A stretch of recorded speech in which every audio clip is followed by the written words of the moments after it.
Como todos sabem, nós somos uma casa universalista. O que isso quer dizer? Nós acolhemos aqui todas as crenças, todas as fés, todas as religiões, todas são bem-vindas. Nós somos uma casa religiosa, mas a gente não responde a nenhuma religião especificamente. A nossa crença, ela é universalista. Nossa sociedade, às vezes, ela briga, ela discute muito, porque as pessoas elas pensam de uma forma diferente uma das outras. Só que isso não é uma coisa ruim, isso é uma coisa tão boa, né? A gente poder ter maneiras diferentes de pensar. É gozado isso. Nós, na maioria das vezes, a gente costuma se identificar e ter próximo a nós, amigos, pessoas que pensam como a gente. Só que do ponto de vista de crescimento pessoal, seria mais inteligente você ter perto de você pessoas que pensam de maneira diferente, para poder trocar. Mas é uma coisa muito difícil, às vezes, a gente ter a mente aberta, né? O que acontece? Crença, ideologia, principalmente quando a gente fala de religião, né? A gente está falando de uma coisa que hoje você acredita nisso, amanhã pode ser que você acredite em outra coisa. As nossas crenças, elas mudam ao longo da vida, ao longo da nossa jornada. As nossas ideologias, a nossa maneira de pensar, isso não só com relação à religião, com relação a qualquer assunto.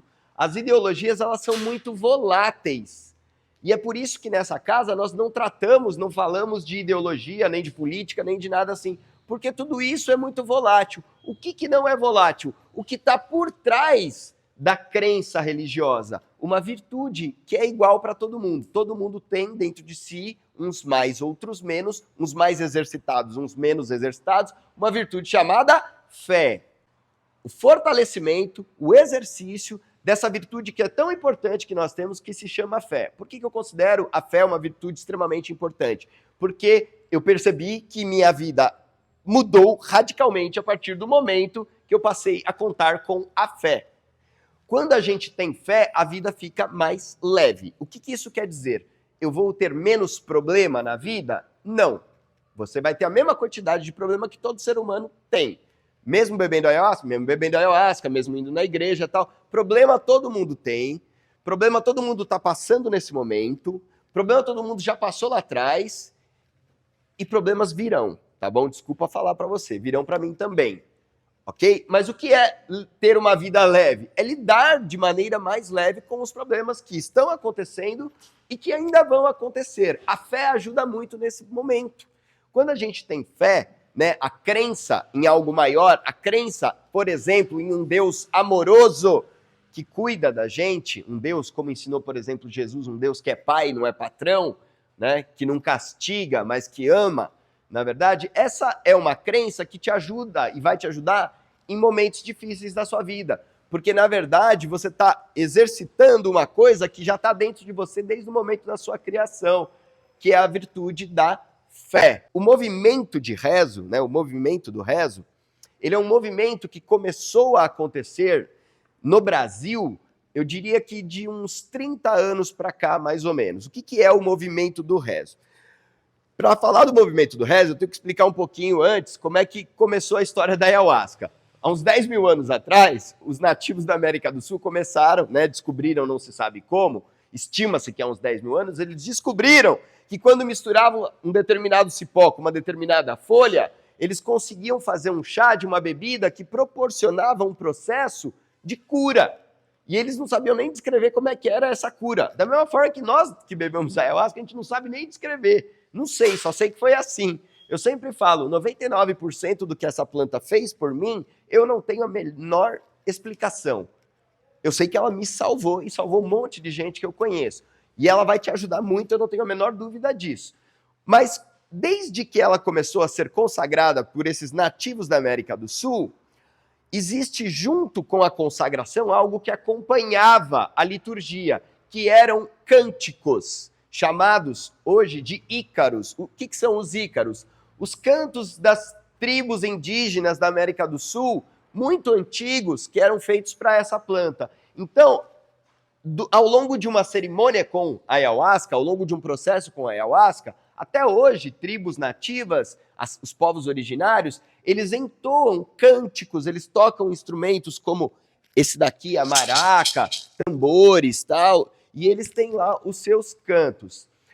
Quando a ayahuasca, por volta de 1930, ela chega ao meio urbano, como que a ayahuasca chega ao meio urbano? Historicamente, ela chega ao meio urbano, ao contexto urbano, no ano de 1930, pelas mãos de um homem chamado Raimundo Irineu Serra. Ficou conhecido como Mestre Império Juramidã, o Mestre Irineu, fundador de uma religião chamada Igreja do Santo Daime. Quando isso, Luciano? 1930. Em 1930, no estado do Acre, é fundada pelo mestre Irineu a primeira igreja do Santo Daime. O que era a igreja do Santo Daime? Era um local onde as pessoas iam, consagravam essa mesma bebida que nós vamos consagrar e faziam uma cerimônia.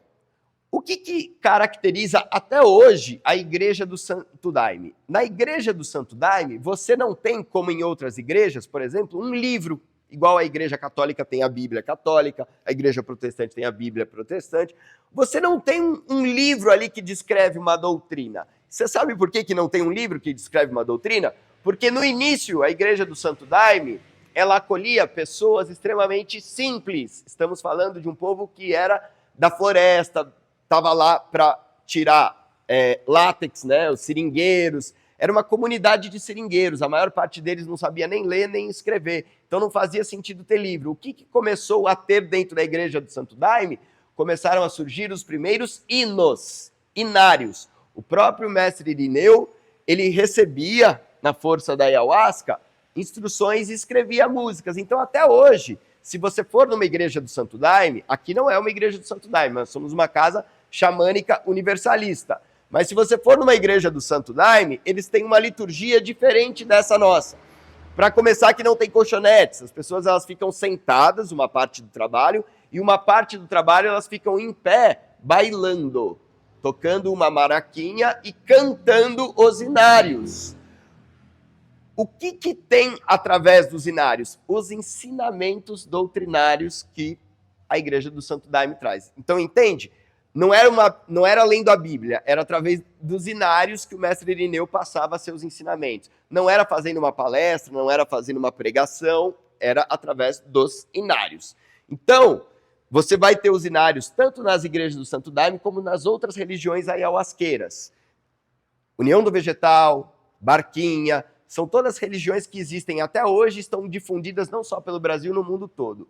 Só que além das religiões ayahuasqueiras, existem as tais das casas xamânicas, que é onde você está pisando agora.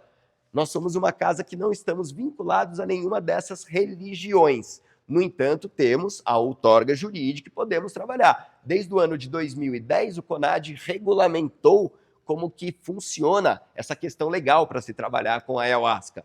Né? Não é tão simples assim sair trabalhando com a ayahuasca por aí. Tem muito estudo e tem muita burocracia por trás disso. Mas, enfim, quando surgem as casas xamânicas e elas começam a se espalhar pelo Brasil todo, e é um movimento que cresce cada vez mais, hoje estima-se que mais de 600 mil pessoas já consagraram a ayahuasca no Brasil. 600 mil é um número grande, né?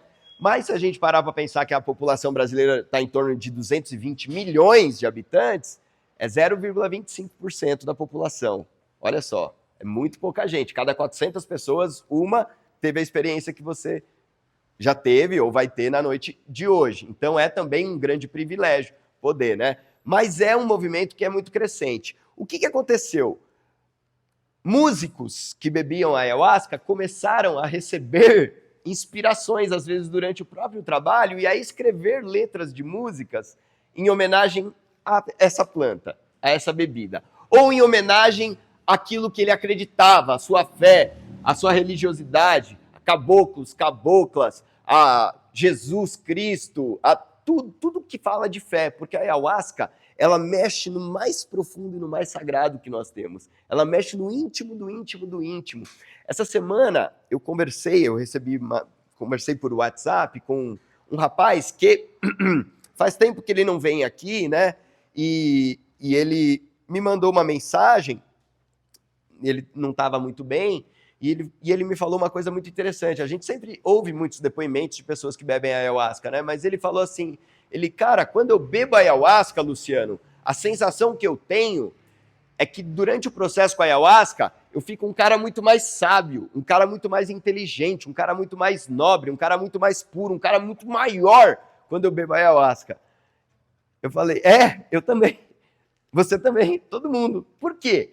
Porque a ayahuasca, ela tem uma característica ela faz um negócio muito interessante. Ela afrouxa os laços magnéticos que ligam o nosso corpo espiritual ao nosso corpo físico. Isso é conhecido pelos, por exemplo, pessoas que estudam, né, correntes esotéricas ou até espiritismo, tal. Isso é conhecido como sonambulismo magnético. É como se você expandisse o seu perispírito, o seu corpo astral, e você tivesse um acesso. É como se você espiasse o lado de lá pela fechadura. É mais ou menos o que ela faz. Em outras palavras, a ayahuasca faz com que você sinta o seu próprio espírito. E é por isso que você se sente grande, por isso que você se sente maior. Porque, na verdade, é isso que você é. O que acontece é que a gente não é acostumado a expressar o que a gente é. A gente não tem muita fé naquilo que a gente é. A gente tem dificuldade de exaltar esse ser, animar, né? Animar vem do grego, anima é alma. Uma pessoa que está animada, ela está cheia da alma dela, né? Ela está vivendo mais a alma dela. O que acontece?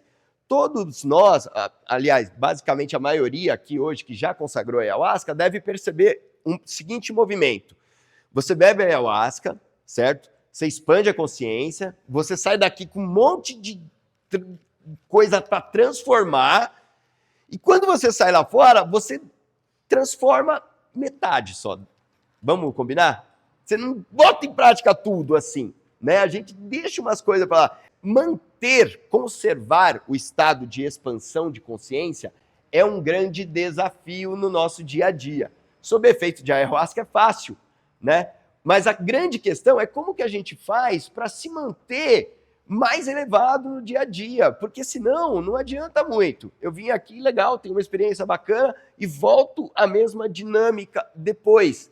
Cara, a ayahuasca, eu sempre falo isso, ela é só uma ferramenta, ela não é a única. O tal do autoconhecimento, que é o que liberta a gente mesmo, quando a gente entende como é que a máquina funciona, para poder funcionar melhor, ele vem também com a ajuda dela, mas ele vem com a sua dedicação no dia a dia. Para quê? Para manter essa consciência elevada, para manter essa consciência expandida. E como que a gente faz isso? Querendo. Querendo o quê? Querendo estar na luz e não na sombra. Pensando mais na luz do que na sombra. Vibrando mais luz do que sombra. Convivendo mais com pessoas luminosas do que com pessoas mais sombrias. Somos todos iguais, ninguém é melhor do que ninguém. Mas algumas pessoas não estão te fazendo bem. E você precisa saber identificar isso e se afastar dessas pessoas.